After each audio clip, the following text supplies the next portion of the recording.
Folks in Sarasota, Florida, say the police department there, y'all watch this up, said a crime was not committed after a black teen was harassed in his neighborhood by a white man, Stephen Carega. The video circling on social media was recorded by the teen showing Carega stopping, first of all, getting out of his car and questioning the young black man, the young black teen, if he belongs in the neighborhood. It looked like he retrieved a weapon at one point, but another man stopped him. Watch this. What's going on, buddy? Nigga done brought a team out here. Obviously, he doesn't live here. The reason why I asked you to live here is a private community, so if you don't live here, you need to leave. If you live here, you're visiting a friend, it's fine, just let us know, because you get neighbors concerns if you're walking around my house. I'm not walking around your house. Hold on, Steve. You've been past my house 4 times, I don't know you, I've never seen you here before, and you're walking past my house over and over again. So if you live here, or you have a friend you're visiting here, that's fine. I'm not in front of your house. You're actually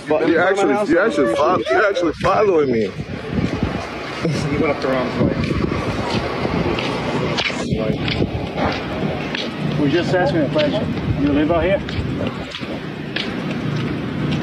I'm a part of the neighborhood. You're a part of the neighborhood? Does that mean you live here? It's simple. Like, bro, what? I'm asking a question. You live here? You're pushing up to my wife. Bro, I didn't go up to your wife, bro. I don't know who you're talking about. Bro.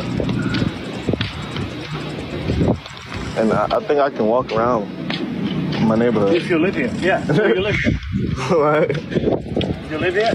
You gonna keep asking me the same question over and over and over and over and over. This man following me. This is harassment, right? You haven't answered yet. That's harassment, right? That's harassment, right?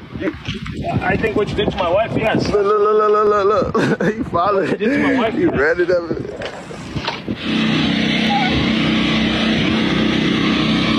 The fuck is y'all following? Why? Bro, you don't tell me what the fuck I should not and should be. You better watch yourself.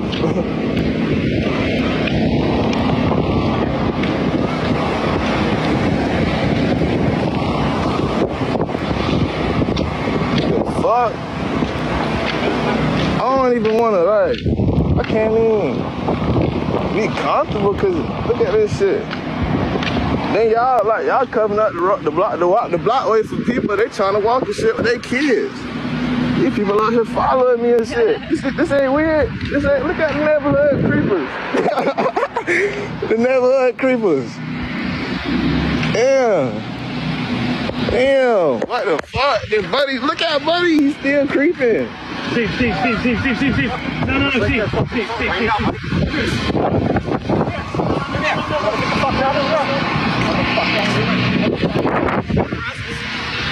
the fuck? Hey, that's some weary shit, my boy. Damn.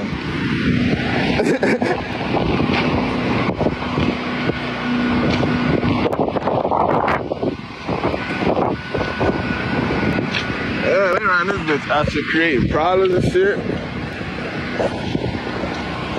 This shit wild as fuck.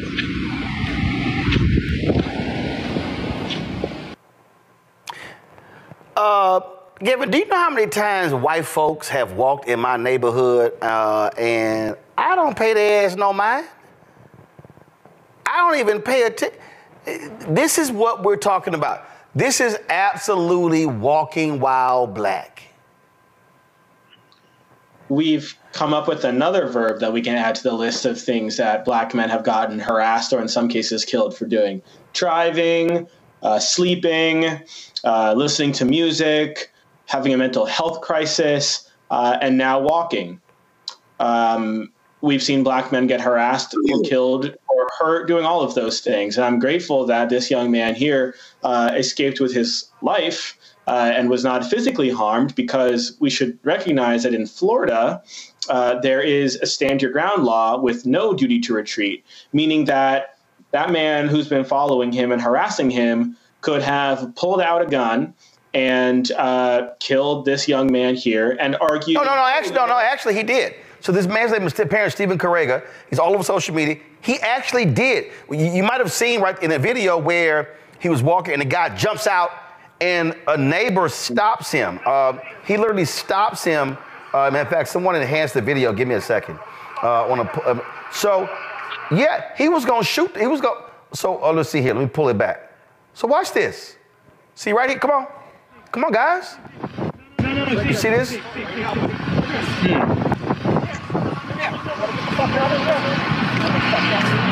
So the neighbor right there.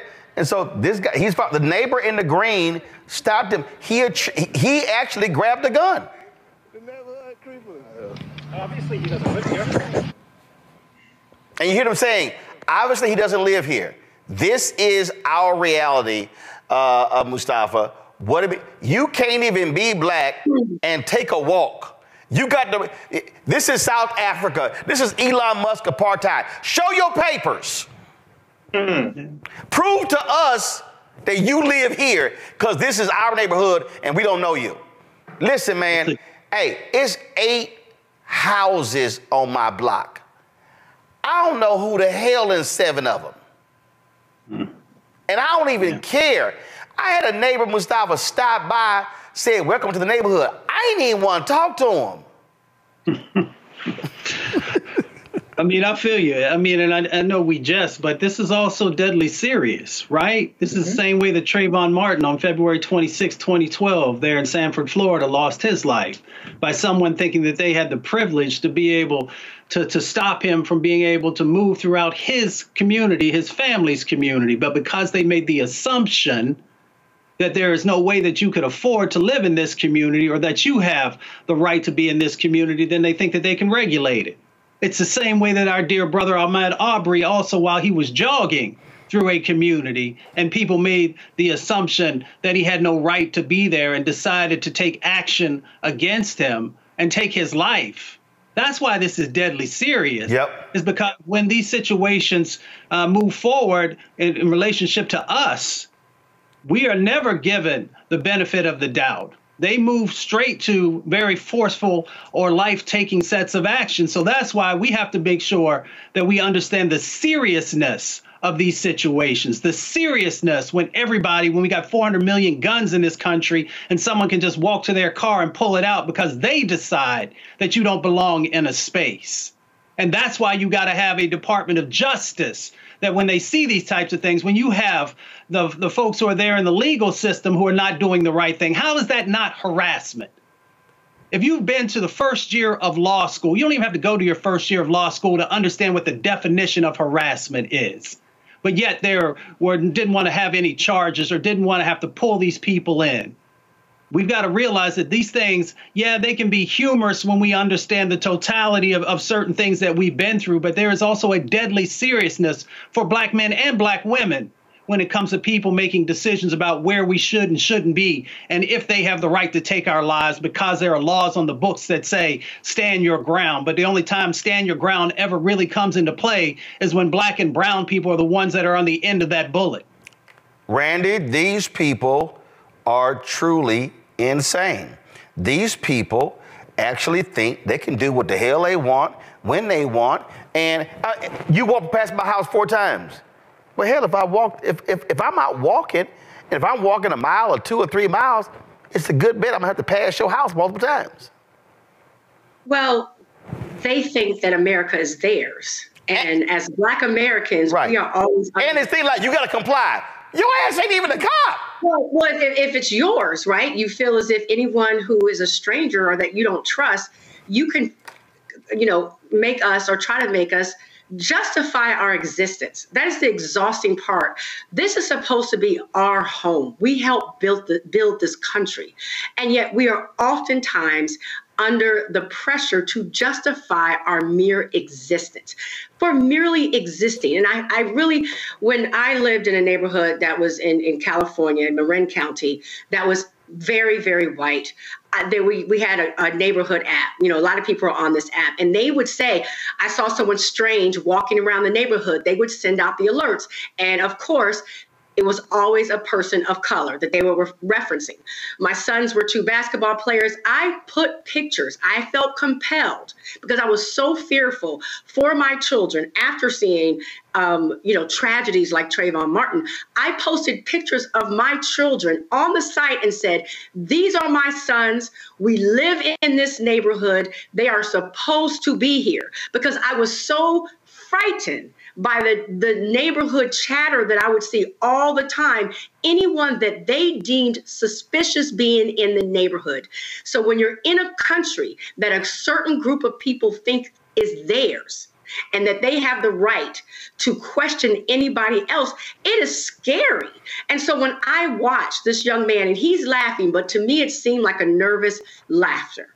And this is a place like not only America is his home, this neighborhood is now his home. He must live against these sick people who are willing to hunt them down, that these grown men, you saw there were grown men surrounding him. You surrounding this young man for a long period of time, and he has this nervous laughter going on. But how terrifying that must have been for him, and he will never forget that. And then for people to say, why is there a distrust against the police officers who did not protect this young man after someone goes to get that man left and came back with a gun? But he's not protected. And if he didn't laugh, they'd say he was menacing. Yep. Right.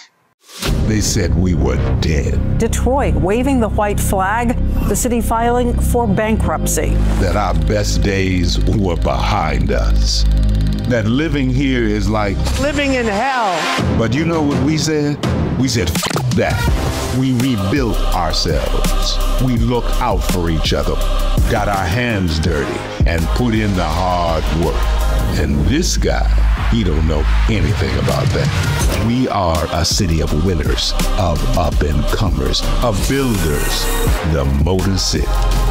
Bigger and better. Here, we believe in freedom. We don't bow down to nobody, and we never will.